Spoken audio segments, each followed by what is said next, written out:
नमस्कार बंधुगण, आज ହେଉଛି एप्रिल 15 तारिख बुधवार। आपण मानक पई नेकी आसीछि आज दिनर केतोटी गुरुत्वपूर्ण खबर। भिडियोटी संपूर्ण देखिबाकू अनुरोध एवं आपणक भल पाइबा स्वरूप गोटे गोटे लाइक करबाकू भूलिबे नाही, तो आपणक सांग साथी को शेयर करबाकू मध्य भूलिबे नाही। ताहेले आसंतु आजिरो किछि मुख्य खबर उपरे नजर पकेइबा। आजिरो प्रथम खबर, सुभद्रा योजना को नै आसिला बड़ अपडेट। आवश्यक पड़िले आहुरी 5 दिन फॉर्म पूरण अवधि बढ़िबो। चलित वर्ष एप्रिल 1 तारिख रु आसंता 3 तारिख पर्यंत नुआ हिताधिकारी माने आवेदन करबाकू समय धार्य होईछि। आवेदनर अधा समय बीती जाइथिले मध्य नुआ आवेदनकारीक संख्या बहुत कम रहिछि। जेउ माने 21 वर्ष रे पदार्पण करूछन्ति से माने ए अवधि मध्य आवेदन करी से माने सुभद्रा योजनार लाभ पाई परिबे। जबि आवेदन रे कोनोसी त्रुटि रुहे तेबे समय वृद्धि आउ 5 दिन बढ़ा जाई परिबो बोली उपमुख्यमंत्री प्रभाती परिडा सूचना दैछन्ति। परवर्ती खबर, एथर 24 घंटा बिजुली पावर कट कले जेल। खरा दिने आउ असह्य तातिरे छटपट हेबेनी लोके। प्रबल ग्रीष्म प्रवाह और गुलुगुली समय रे घंटा घंटा धरी कटिबनी विद्युत। पावर कट को नै एक गुड न्यूज दैछन्ति मुख्यमंत्री। ओडिशार मुख्यमंत्री मोहन चरण माझी घोषणा करिसन्ति जे ग्रीष्म ऋतु समय रे राज्य रे कोनोसी विद्युत विच्छिन्न हेबो नाही। से राज्यर समस्त लोकंक पई 24 घंटा अविरत विद्युत सरबराह निश्चिंत करिबाकू कहिसन्ति। तीव्र उष्णता और ताप प्रवाह परिस्थिति रे लोकमानकू राहत देबा उद्देश्य रे एही घोषणा करा जायछि। एही घोषणा गुरुवार दिन बाली अंतर एक विद्युत सब स्टेशन उद्घाटन अवसर में मुख्यमंत्री मोहन चरण माझी कहिथिले। परवर्ती खबर, भारतीय संविधान प्रमुख स्रष्टा डॉक्टर भीमराव अंबेडकर 135तम जन्म जयंती अवसर में मंगलवार एप्रिल 14 रे राज्य और देशर विभिन्न स्थान में भक्ति भावर सहित श्रद्धांजलि जना जायछि। सरकारी कार्यालय, शिक्षानुष्ठान और सामाजिक संगठन मानक पक्षरु तांको प्रतिमूर्ति रे पुष्पांजलि अर्पण करा जायछि। सेही परि बेलपड़ा ब्लॉक सुलेगला ग्राम रे मध्य बाबा साहेब अंबेडकर जन्मदिन को बहुत धूमधाम रे पालन करा जायथिला। एही ग्राम रे प्रत्येक वर्ष सेठिकार युवपीढ़ी एप्रिल 14 रे बाबा साहेब अंबेडकर जन्मदिन को पालन करिथांती। डॉक्टर अंबेडकर समानता, न्याय और मानव अधिकार पक्षरे सदा लड़ाई करथिले। भारतीय संविधान रचना रे तांको अवदान अमूल्य और अविस्मरणीय। समाजर पछुआ और अवहेलित वर्गों को उन्नति पई से सारा जीवन प्रयास करथिले। शिक्षित हुआ, संगठित हुआ, संघर्ष कर। तांकर एही अमर बाणी आज मध्य लक्ष लक्ष लोकन को प्रेरणा देई आसुछि। परवर्ती खबर, बिहार रे सरिला नीतीश राज, एबेठु चालिबो बीजेपी राज। सम्राट चौधरी हेबे बिहार रो नुआ मुख्यमंत्री। बिहार रे प्रथम थर पई बीजेपी मुख्यमंत्री पई पद। बिहार राजनीति रे एप्रिल 14 2026 को केवल गोटे तारीख नुहे बरं एक नूतन युगर आरंभ बोली कहा जाउछि। प्राय 2 दशंधि धरी बिहार रो मुख्यमंत्री थिबा नीतीश कुमार निज पदरु इस्तीफा दैछन्ति। नुआ मुख्यमंत्री भाबे बीजेपी सम्राट चौधरी को बाछिछि। सम्राट चौधरी आज दिन 11 टारे मुख्यमंत्री भाबे शपथ नेबाकू जाउछन्ति। सम्राट चौधरी 1990 रे से लालू प्रसाद यादवଙ୍କ तत्वावधान रे तांकर सक्रिय राजनीति रे कैरियर आरंभ करिथिले एवं 1999 मसिया रे से राबी देवीଙ୍କ सरकार रे कृषि मंत्री थिले। 2014 रे लालू यादव को आरजेडी पार्टी छाड़ी नीतीश कुमार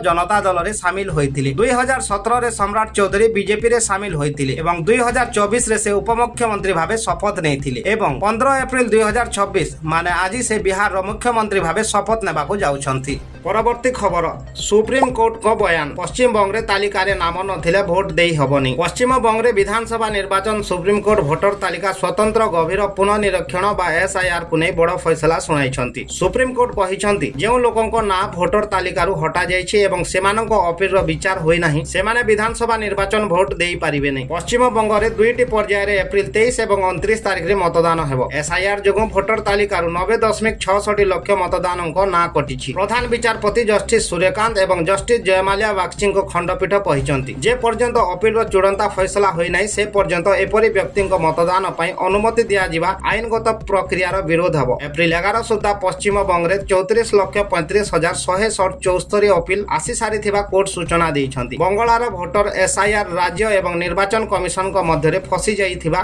कोर्ट कहिसन्ति। परवर्ती खबर, राज्य रे 18,500 कोटी रो प्रत्यक्ष टिकस आदाय। 2025-26 रे आर्थिक वर्ष रे राज्य रे नेट 18,500 कोटी टंकार प्रत्यक्ष टिकस आदाय होईछि। ओडिसा रे अछन्ति मोट 15 लाख आयकर दाता। 2024-25 रे 16.5 लाख टिकस दाता थिले। तेबे नुआ आयकर स्लाब रो परिवर्तन जोगु एबे टिकस दातांक संख्या 15 लाख को ह्रास होइतिबा आयकर विभाग पक्षरु सूचना मिलिछि। कॉर्पोरेट गुडिक मध्य रे महानदी कोल फील्ड्स लिमिटेड 3,700 कोटी आयकर प्रदान करिछि। एही कंपनी 6,000 कोटी रो रिफंड नेइछि। एप्रिल 1 रु राज्य रे लागू होइछि नुआ आयकर आईन। प्रत्यक्ष टिकस को साधारण लोकंक बोधगम्य हेबा भली पदक्षेप ग्रहण करिछि केंद्रीय प्रत्यक्ष टिकस बोर्ड बा सीबीडीटी। एही आधार रे 1961 आयकर आईन को संशोधन करा जे नुआ आईन एप्रिल 1 रु लागू होइछि। ପରବର୍ତ୍ତୀ ଖବର ଚିନ୍ତାରେ ସମଗ୍ର ବିଶ୍ୱ $150 ଛୁଇଁପାରେ ଅଶୋଧିତ ତୈଳ ହରମୁଜ ଅବରୋଧ ଲାଗି ଡୋନାଲ୍ଡ ଟ୍ରମ୍ପଙ୍କ ରଣନୀତି ବିଶ୍ୱ ତୈଳ ବଜାରକୁ ଦୋହଲାଇ ଦେଇପାରେ ବ୍ୟାରେଲ ପିଛା ଅଶୋଧିତ ତୈଳ ଦର $150 ଛୁଇଁପାରେ ବୋଲି ଆଶଙ୍କା ପ୍ରକାଶ କରିଛନ୍ତି ବଜାର ବିଶେଷଜ୍ଞ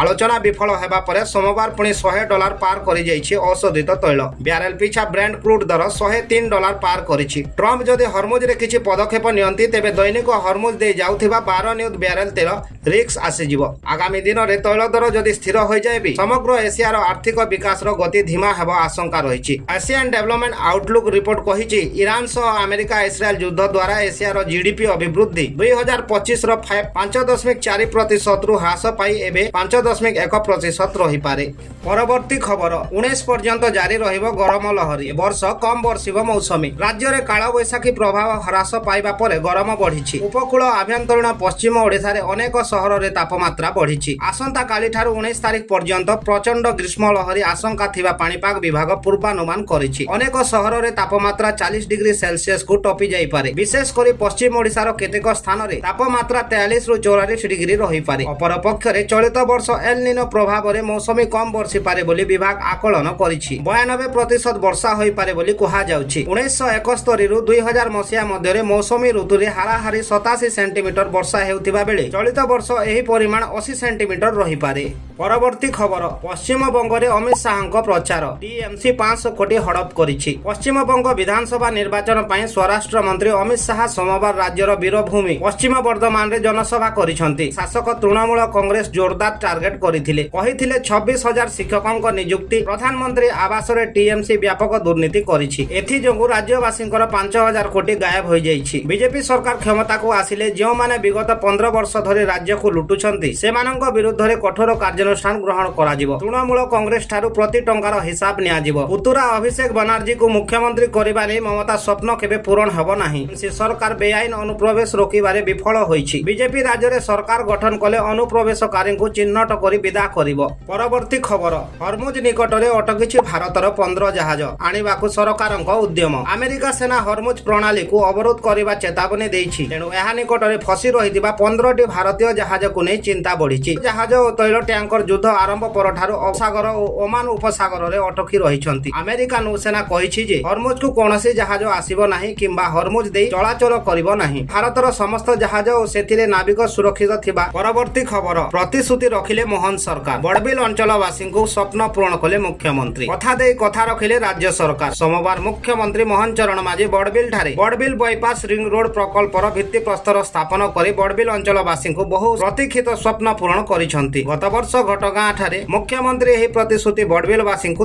ଦେଇଥିବା ପ୍ରତିଶ୍ରୁତି ପୂରଣ କରିଛନ୍ତି ଏହି ଅବସରରେ କେନ୍ଦୁଝର ଜିଲ୍ଲା ପାଇଁ ବିଭିନ୍ନ ଉନ୍ନୟନ ମୂଳକ ପ୍ରକଳ୍ପ ଗୁଡ଼ିକ ଭିତ୍ତିପ୍ରସ୍ତର ସ୍ଥାପନ ଏବଂ ଶୁଭ ଉଦ୍ଘାଟନ କରିଛନ୍ତି ମୁଖ୍ୟମନ୍ତ୍ରୀ ସୂଚନାଯୋଗ୍ୟ ମୁଖ୍ୟମନ୍ତ୍ରୀ ଏହି କାର୍ଯ୍ୟକ୍ରମରେ 29 କୋଟି 41 ଲକ୍ଷ ବ୍ୟୟବରାଦରେ 24ଟି ପ୍ରକଳ୍ପର ଲୋକାର୍ପଣ କରିବା ସହିତ 326 କୋଟି 43 ଲକ୍ଷ ଟଙ୍କା ବ୍ୟୟବରାଦରେ 51ଟି ପ୍ରକଳ୍ପର ଭିତ୍ତିପ୍ରସ୍ତର ସ୍ଥାପନ କରିଛନ୍ତି ଏହି ଅବସରରେ ମୁଖ୍ୟମନ୍ତ୍ରୀ ଘୋଷଣା କରିଥିଲେ ଯେ ଯୋଡ଼ା ବାସୁଦେବପୁର ବଡ଼ବିଲ ଅଞ୍ଚଳ ପାଇଁ